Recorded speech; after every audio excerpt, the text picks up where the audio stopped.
This is a live edition of the AMCP podcast series powered by PopHealth Week on Healthcare Now Radio. I'm Gregg Masters, Managing Director of Health Innovation Media and the producer co-host of the show. Joining me in the virtual studio is co-founder and principal co-host Fred Goldstein, President of Accountable Health, LLC. PopHealth Week engages industry leadership and stakeholder voices spanning payer, provider, patient vendor, and regulatory communities in population health best practices and strategies. Connect with us via www.popupstudio.productions or follow and direct message me on Twitter at Gregg Masters MPH, and that's Gregg with 2 G's. On today's live edition, our special guests are McClellan MD PhD and Paula J. Eichenbrenner, the Executive Director at the Academy of Managed Care Pharmacy, AMCP Foundation. And with that rather understated introduction, Fred, over to you. Thanks so much, Gregg. And Paula and Dr. McClellan, welcome. Well, Fred, it's great to be with you and your colleagues at AMCP. I really have enjoyed working with all of you over the years around prevention, around treating diseases more effectively. So great to be back today. It's really a pleasure to have you. And Paula, why don't you introduce yourself? Thanks, Fred. It's terrific to be here. AMCP Foundation invests in future leaders, and we advance critical insights about the practice of managed care pharmacy. So I'm really thrilled to be joining to chat about AMCP Foundation. As Executive Director, I work closely with our board to implement initiatives that support AMCP's primary objective, helping patients get the medicines they need at a cost they can afford. For example, AMCP Foundation offers a robust internship program for student pharmacists. This summer alone, we've placed more than a dozen bright young leaders at health plans across the country. We also maintain a research agenda for managed care pharmacy. But really, Fred, I'm here today to talk with you about the selection of AMCP Foundation's annual Steven G Avey Award. Talk a little bit about what the award is. Let's talk about who the award recipients are, if you don't mind, Fred. When I think about the Steven G Avey Award, I think about visionaries, truly, and how patient care is being defined and redefined in America today. I think about innovators and how they're creatively elevating the practice of population health management. I think about advocates affecting change through public policy. Those are the types of individuals and the types of leaders that AMCP Foundation recognizes with our prestigious Steven G Avey Award, which is, of course, managed care's highest honor. Through this award, AMCP and AMCP Foundation together point to the future of healthcare, and we inspire the next generation of managed care pharmacy professionals. So this year's awardee, obviously somebody very well known nationally. Why don't you talk about Dr. McClellan and his selection? It is my distinct pleasure to do that, Fred. Thanks. Today's cast features our 2022 recipient of the AMCP Foundation Steven G Avey Award, physician and economist Mark McClellan. Dr. McClellan is the Robert J. Margolis Professor of Business, Medicine, and Policy and founding director of the Duke Margolis Center for Health Policy at Duke University. Mark served the U.S. government in top posts as a former administrator of the Centers for Medicare and Medicaid Services, or CMS, of course, and as a past commissioner of the U.S. Food and Drug Administration. Now, Fred, you may know that while leading CMS, Mark played a key role, in fact, was the architect in developing and implementing the Medicare prescription drug benefit, what we now know as the highly popular and very successful Part D program. But did you know that AMCP leaders were vital partners in that effort, including prior AMCP Foundation Avey awardees like Kim Caldwell and Babette Edgar?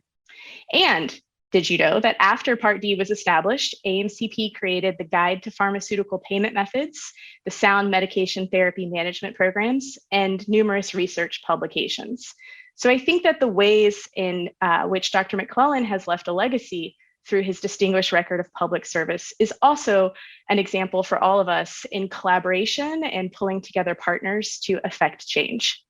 Quite the accomplishment. I want to thank you, Mark. Why don't you tell us a little bit about your experience and how you see managed care and pharmacy and some of the things you've done in that area? Well, I'm happy to talk about that. But first, I just want to say thanks to you all, to the rest of the AMCP Foundation. As Paula mentioned, this is a very special award. It's particularly meaningful for me since pharmacists have been pharmacists especially willing to think outside the box and focus on population health and reimagining how our healthcare and health insurance could work. Those pharmacists have been critical for me at every single step of my career. You mentioned some of the work at Medicare Part D, where before that program began, pharmacists were not a thing at CMS, and people like Babette Edgar and Kim Caldwell changed that. The pharmacist community, which had its hands full, period, with starting a new drug benefit, engaged, and your leaders engaged around building that infrastructure around the drug benefit for things like immediate determination of eligibility and checking of benefit features, and building quality into the program with the start of the Pharmacy Quality Alliance, people like Laura Cranston involved in that. And since then, we've done a lot of work in my program at Duke Margolis. You asked about what I've been up to lately. That the Duke Margolis Center for Health Policy is a university-wide program at Duke, as you just heard from Paula, but one that very much engages pharmacy and pharmacists in improving quality of care. So we've been very involved in building out some of the programs that started actually with that Medicare Modernization Act, close to, believe it or not, 20 years ago, around population health programs, the forerunners of accountable care organizations. And today, there are hardly any of those programs I can think of that don't involve pharmacists in some significant way. So much of the future of healthcare is about identifying patients who could benefit from drugs and other biomedical interventions early, where pharmacists have a huge frontline role to play, and then getting them appropriately into treatment, where pharmacists are playing an increasing role. Over the last couple of years, we've spent a lot of time working with pharmacists in frontline settings and managed care organizations and health systems on responding to the COVID-19 pandemic, where, again, pharmacists were just central. And that's still the case today in getting vaccination and booster rates up, in screening for people who have developed COVID-19 and for getting them into effective treatments. If we could just clone the programs that work, that pharmacists are involved in identifying patients at risk and then engaging them and getting them to treatment for their diseases, whether it's COVID or diabetes or heart disease, or the list goes on and on, we'd have a far more healthy and far more prevention-oriented health system. So the work's not done, but boy, I sure have appreciated the partnerships.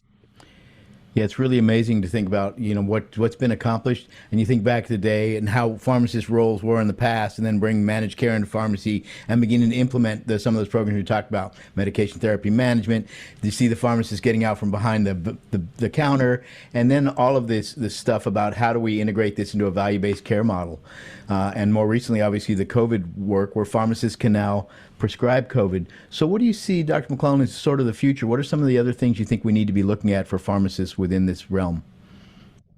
Well, the good thing about healthcare, I guess the good and the bad, is that our technologies keep evolving. So whether it's around data and infrastructure support, or around earlier, more accurate diagnostic tests, including rapid tests that can be done in pharmacies or with pharmacist help at home, and then more and more interventions to change the course of illnesses early on, whether it's COVID and every other major respiratory condition, where we have rapid diagnostic tests, we have therapies that work, we have vaccines that work, but we haven't yet made them figured out how to get them widely available, or chronic diseases like diabetes, prediabetes, people with cardiovascular risk factors.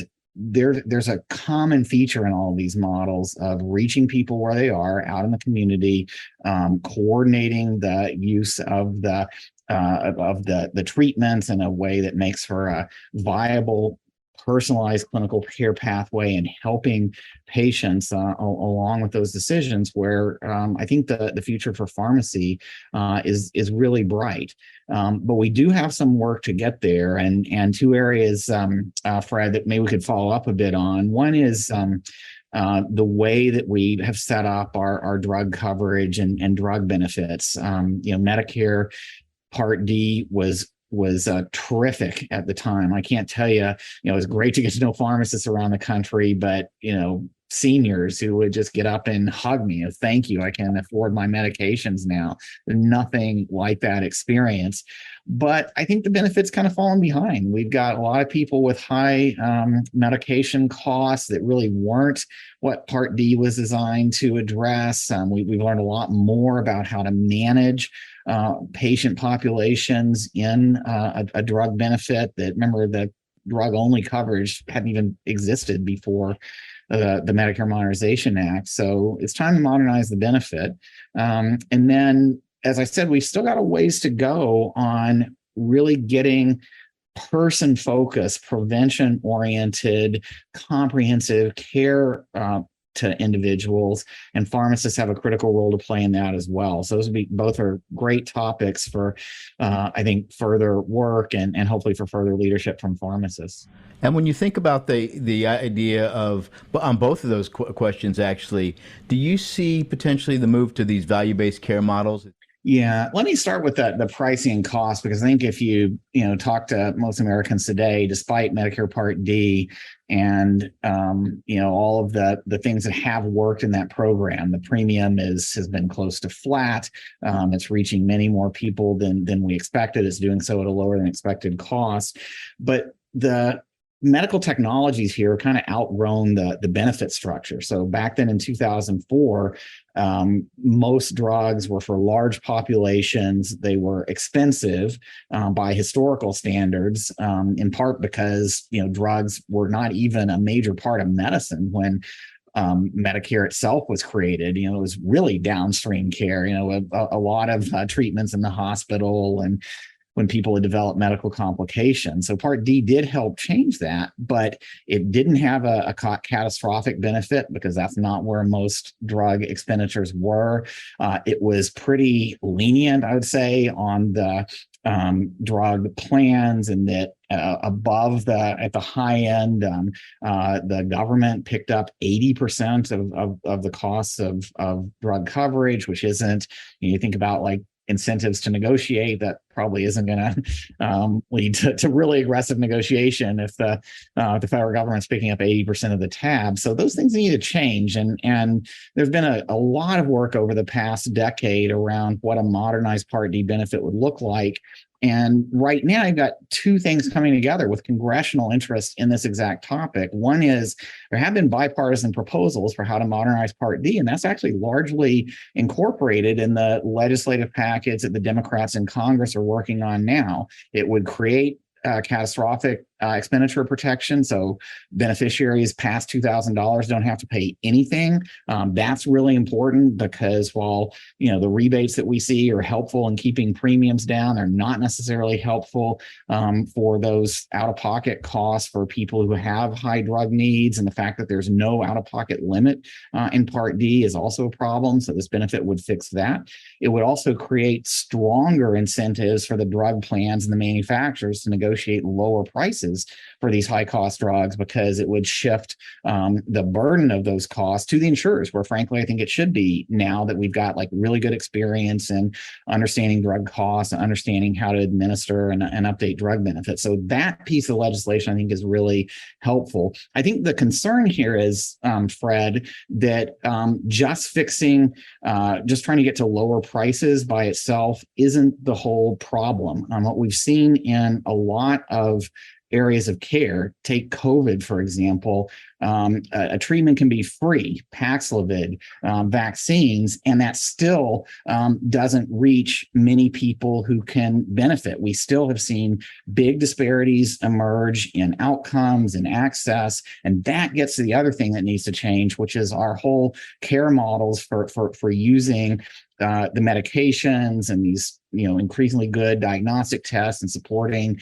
data and analytics effectively to find patients where they are and really intervene early and effectively in that care pathway. So it's not just a question of, okay, you've got coverage, you're not going to pay much, when you're hospitalized with a COVID complication or with a complication from your poorly controlled heart disease risk factors, but you're going to get help in identifying if you're at risk and then having the healthcare system meet you where you are. And pharmacists are just critical in doing that and helping to inform the kinds of care models that we should be implementing and being out there on the front lines, interacting with patients, spending time with them, whether it's their pharmacist in their community or a pharmacist member of a coordinated care team. They understand the medications that are just so important in managing so many conditions today and more so coming in the future.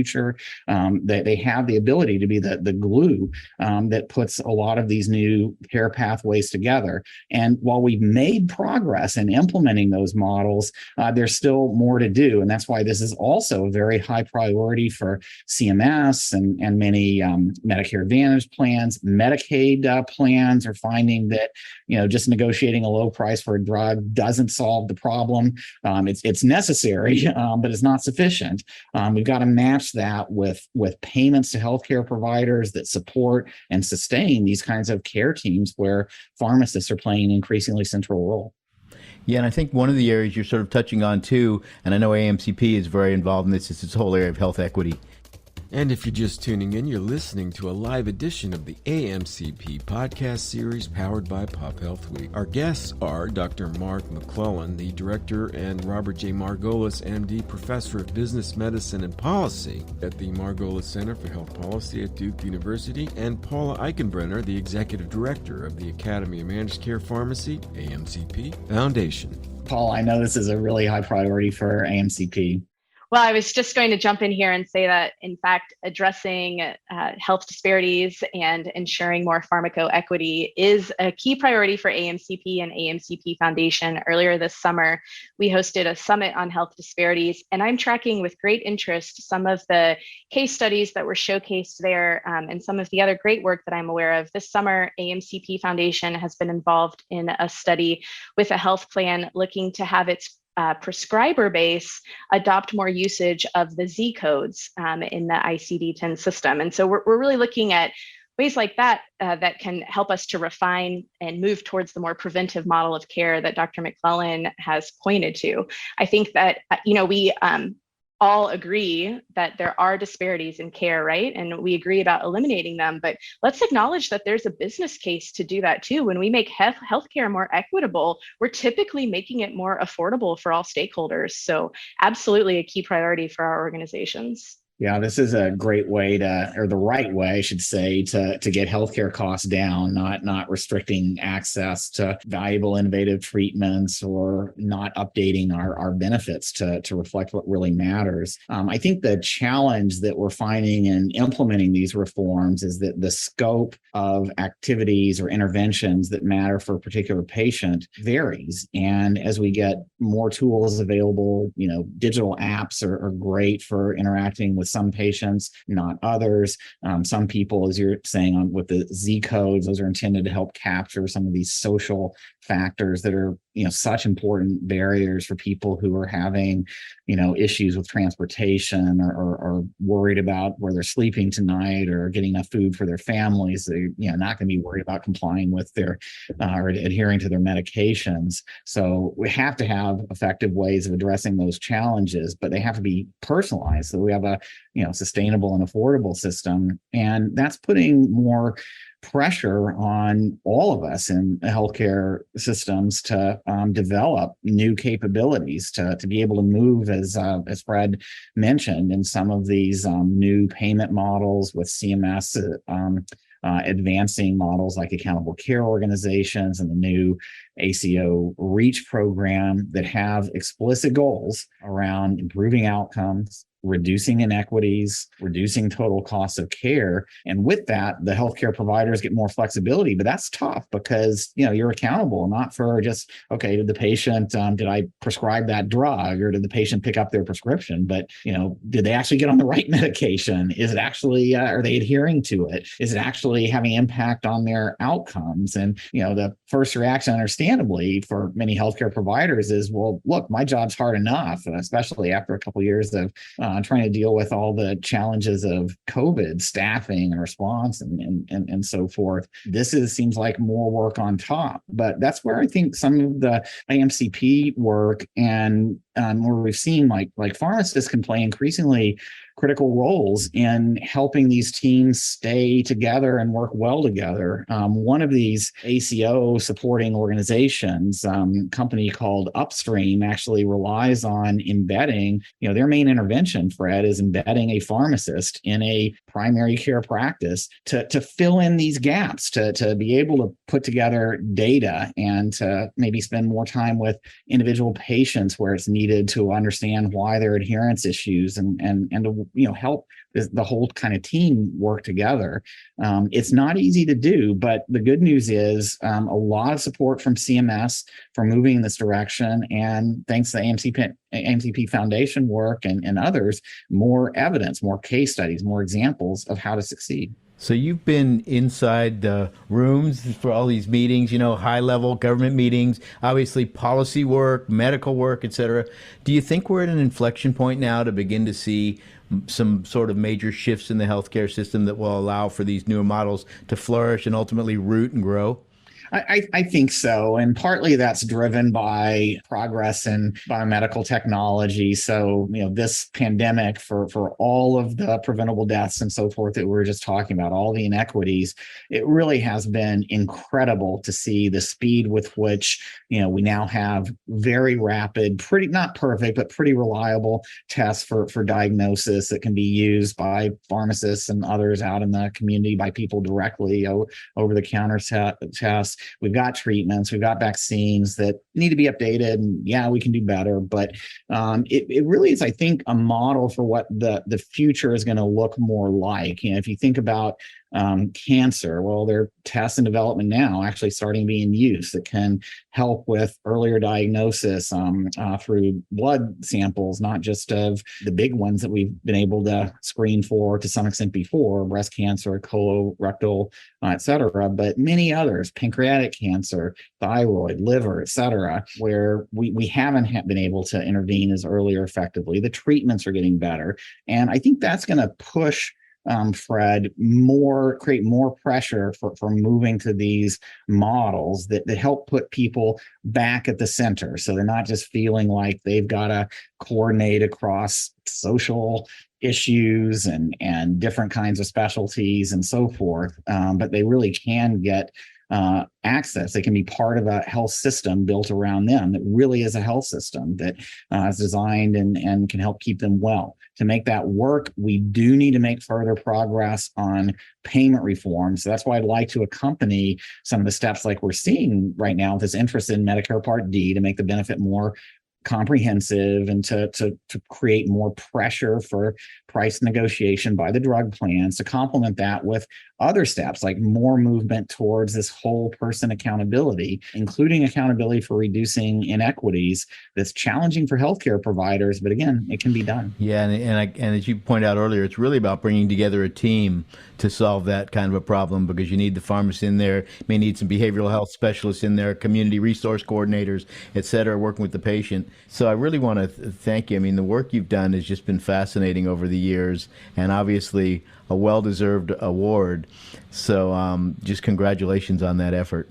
Well, thanks, and hopefully, Fred, none of us are done. We still got a lot of things to look back on. Again, I want to thank all my colleagues in pharmacy who have made these important steps possible and so much a part of my life and my career. But just a reminder that the good news is our technologies, our drugs, biologics, other therapies keep getting better. They keep enabling us to move care more out into the community with early diagnosis and targeted interventions to patients. And we need pharmacists now more than ever to help manage all of that. I just want to comment briefly on the award's namesake, Steven G Avey himself, a beloved past president of AMCP and a past executive director of AMCP Foundation. For his entire career, he has reflected the values of integrity and volunteerism and collaboration. I'd love to hear any reflection from you, Dr. McClellan, about leadership and the role it's played in your career, and words of encouragement for the young leaders on the line who may be joining us. Thanks. And that's a great point to end on. I mean, one reason this was such a special honor is not just because of my career-long ties with AMCP and everything you stand for, but Steve's leadership as well. The work that AMCP is doing to improve access to high-quality, cost-effective medications, and remember, medication is now a very broad term with a lot of diverse interventions where pharmacists can play a role. Not to sugarcoat it, I know it's been a tough couple of years for pharmacists and everybody else who's been on the front line. But I think looking ahead, especially from AMCP's perspective, some of the most important healthcare leaders for the future are going to be pharmacists. It's not going to be the traditional way of, sitting behind a counter and just filling the prescriptions accurately. As important as that is, it's going to be using data. It's going to be engaging with patients. As Fred said, it's going to be engaging with care teams. Pharmacy training is very efficient to begin with in terms of getting up to speed with mechanisms behind diseases and the practical steps that we can take to address them. But it's going to be even more important for the future as we have more of these interventions possible. So, what I tell some of my students is, when you're thinking about going into a career in healthcare and health reform, don't just think about the job that's there now that you'd like to do. Think about what the future can be with these more effective diagnostics, more effective interventions, if we can target them effectively and efficiently and equitably to the right people. And think about what that job would be like. And I see AMCP playing a critical role in making all of those jobs happen for the future of medicine. Well, thanks so much, Mark, for ending with those thoughts. And Paula, it's been fantastic. Thanks for getting you both on. Fred, Paula, all of you at AMCP, thanks very much. A pleasure for us as well. Thanks, Fred. Mark, congratulations again. And back to you, Gregg. And that is the last word on today's broadcast. I want to thank Dr. Mark McClellan, the Director, and Robert J. Margolis, MD, Professor of Business Medicine Policy at the Margolis Center for Health Policy at Duke University, and Paula J. Eichenbrenner, Executive Director of the Academy of Managed Care Pharmacy, AMCP Foundation, for their time and insights today. Do follow Dr. McClellan's work via www.healthpolicy.duke.edu and on Twitter via @DukeMargolis. And Paula Eichenbrenner via www.amcp.org or on Twitter via @AMCPORG or the hashtag AMCPFDN. We stream live on Healthcare Now Radio weekdays 5:30 a.m., 1:30 p.m., and 9:30 p.m. Eastern, and for you left coasters, 2:30 a.m., 10:30 a.m., and 6:30 p.m. Pacific. For the AMCP podcast series powered by PopHealth Week, my co-host Fred Goldstein, this is Gregg Masters saying, please stay safe, everyone. Bye now.